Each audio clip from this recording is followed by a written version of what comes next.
Hey, welcome to Miss D6 Women's Sports. Hey, welcome to Miss D6 Women's Sports. Please like, share, subscribe. Well, it's the Turkey Bowl for the Detroit Lions, the annual Thanksgiving game, and they play the Green Bay Packers, the Cheeseheads, on tomorrow, Thursday, for Thanksgiving. And before I get into it, happy Thanksgiving to everybody.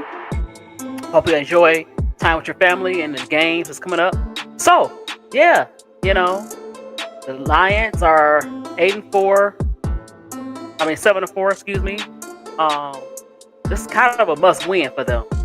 They want to stay pace with the Bears and the Packers. It's like the Super Bowl for us as the Detroit Lions fans, and it's gonna be a pretty good matchup. And the Lions got some good news. The Lions been devastated by injuries to their offensive line. Frank Ragnow decided he was going to come back. Detroit Lions, this is an important game for them, and they got to have this game. They're 7-4 to keep pace. They're in third place. The Green Bay Packers are 7-3. So, like I said, somebody's going to walk out 8-4 and keep a pace with the Bears.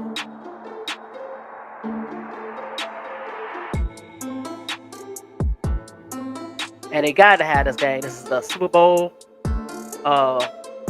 As I call it for the Detroit Lions fans, it's an annual tradition that we had. It's going to be rowdy, it's going to be crowded, tailgating, people at home are going to watch it. And usually the first game is going to come on at 12 p.m. right after the Thanksgiving parade we have here locally in Detroit. If you guys don't know, that's nationalists might watch this video. And yeah, we need this, man. We need this to keep pace. So we'll see what's going on. But the Lions got some good news. So, Frank Ragnow is back. Frank Ragnow is back with the Lions. He came out of retirement.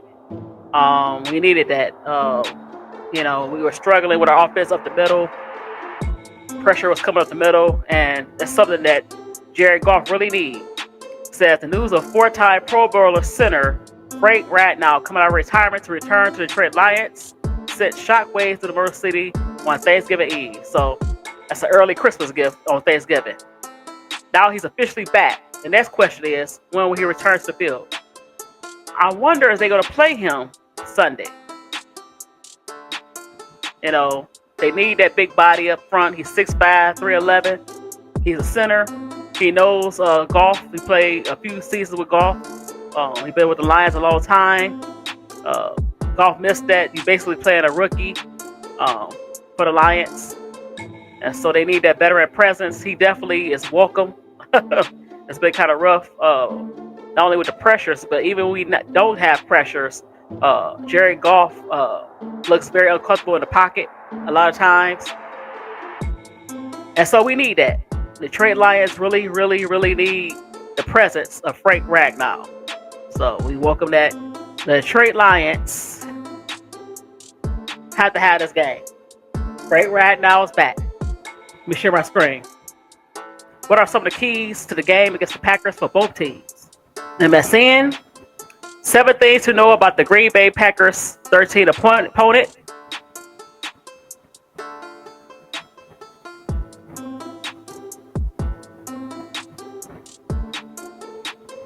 All right.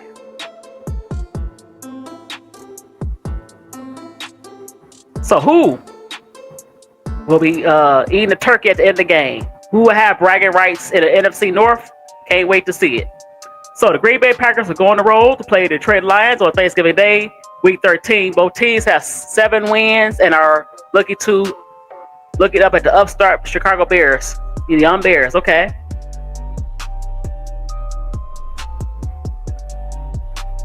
So, let me see what they say.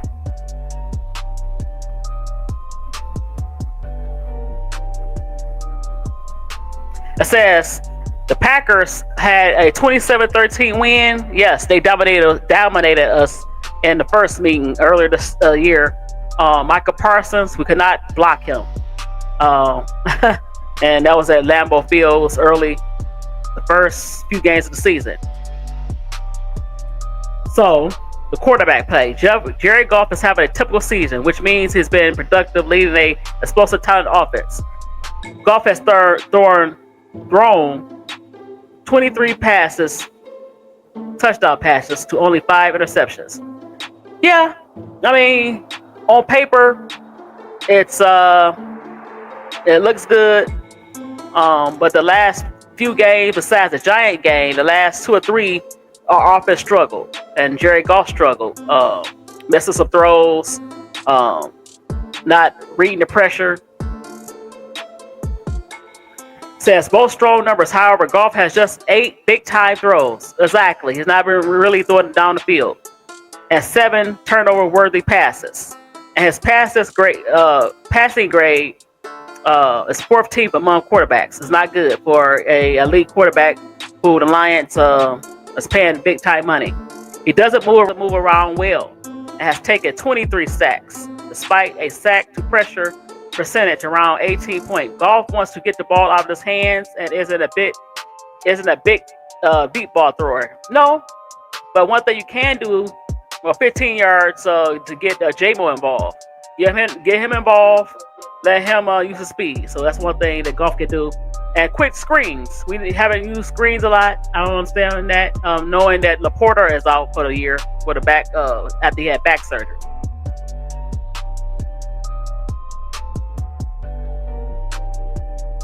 Okay.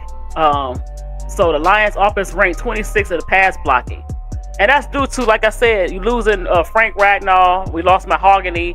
And we got a lot of third stringers, rookies in a lot of spots.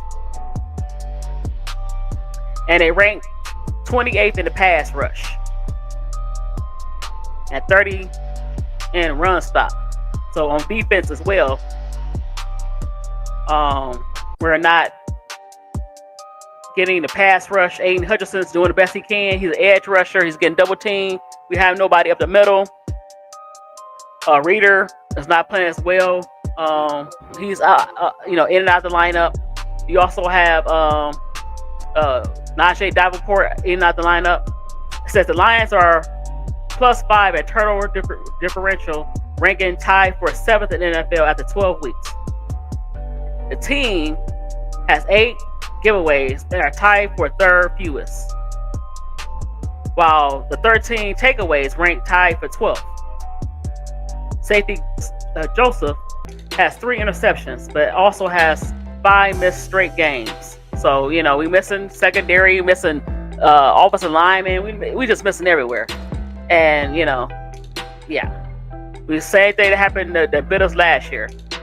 Terran Arnold, who's missed back-to-back games with concussion, and safety Kirby Joseph, who missed 5 straight games. So our secondary, we playing a lot of young corners or third string corners. So they play good, but that's not, So players to know: Gibbs, Jack Campbell, Muhammad, Jamison Williams, and Jack Bates. I think this game will be, it's a Thanksgiving game. It's a rival game. Lions need this game. They'll play them tough. I still think that the Lions should pull it off. We definitely got to block Micah Parsons. He towed the offensive line up. And then we even had those injuries when Micah Parsons did that. Of course, Frank Ragnow wasn't there. But he was everywhere. And poor Jerry Goff could not get anything off. So my prediction, I predict this game will be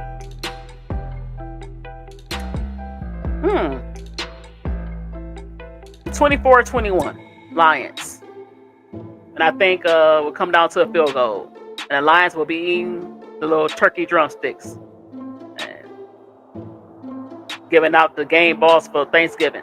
That's my prediction for the Lions. Of course, we talked about the Packers and Lions. Lions is the favorite.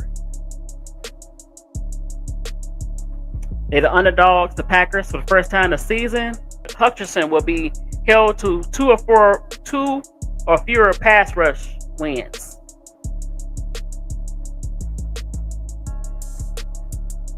And the Packers' two offensive tackles, both rank in the top 15 pass blocks, will rate at the position. So we had the Chiefs and the Cowboys. Now this is very interesting.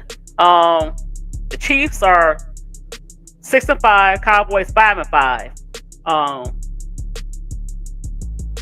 The Chiefs are a -3 against the Cowboys. So of course, they're playing and Jerry World, and Cowboys is looking hot lately. They 5-5. They 5-1. So the Chiefs might save their season and a chance to reach the postseason in their comeback win over the Colts. Quarterback Patrick Mahomes knows the Chiefs' effort Sunday will be wasted if they cannot back it up in Dallas. It's gonna be a close one. I think I would give it. It's gonna be a high score, a higher score. I say 28-24. Cowboys squeak it out at home. Instead, what we hear from the Cowboys defense has put up its best two efforts of the season and back-to-back wins over the Raiders and Eagles. Now they get the challenge of Mahomes. While some consider the Chiefs offense to be struggling, they are still the top 10 in yards. Anytime you go against Patrick Mahomes, you have to give them all. You have to cross all the T's and dot all the I's. Defensive tackle Kenny Clark said, "That boy, he's elite. You can't let him out of the pocket or improvise." That's true. It says, bold prediction. Mahomes recorded a 90-plus QBR for the first time this season. The Chiefs have been the best offense in the league versus zone coverage, which would they, play.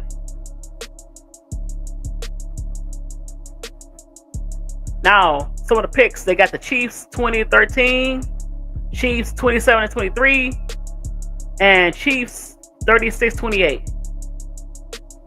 I got the Cowboys winning this. They're winning home, they hot. The Chiefs is up or down. I'm gonna give it the slight edge to the Cowboys.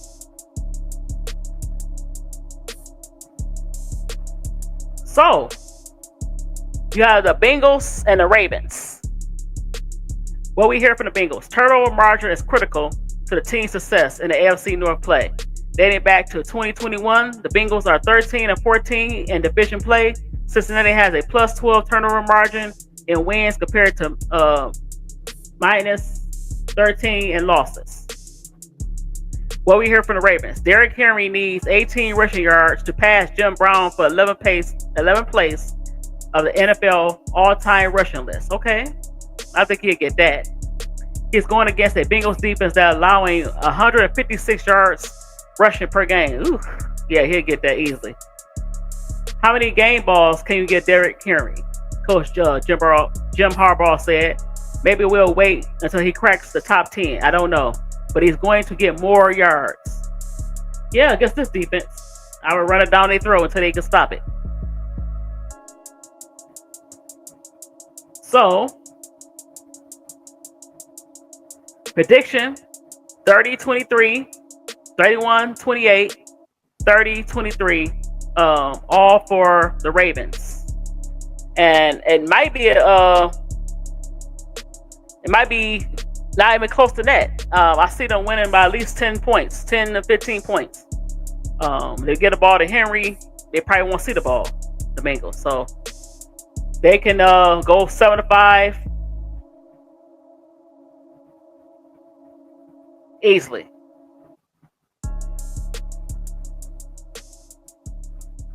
So those are the games. It's going to be pretty exciting to watch. Lions, Ravens, and Cowboys are my picks for the winners for the Turkey Bowl. So the Lions is going to come up first, and then Dallas and Chiefs, and then Cincinnati and the Bengals. And a lot of these teams are trying to keep their playoff hopes alive, and stay on top of the division, or at least still have a chance to win the division. So, and that's Detroit and the Ravens. They still got a chance to win the division. Teams I just mentioned.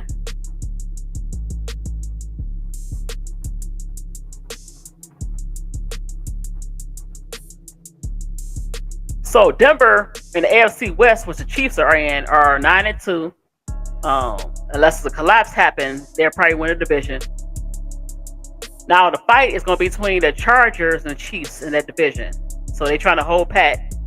They lose, they kind of slipping out the playoff contention and potential at least being in second place in that division. Now, as of the Dallas Cowboys, they still have a chance. The Eagles are up and down. They 5-5. The Eagles are 8-3, and so they still have a chance to not only continue with their playoff hopes, but also win a division. So these games are going to be very interesting to watch. So my Lions are going to win. I think this game. We will run it. We will kick the field goal, take the easy points, and we'll come out with a victory. So this is Miss D for 6 Women Sports. Please like, share, subscribe. I'm out.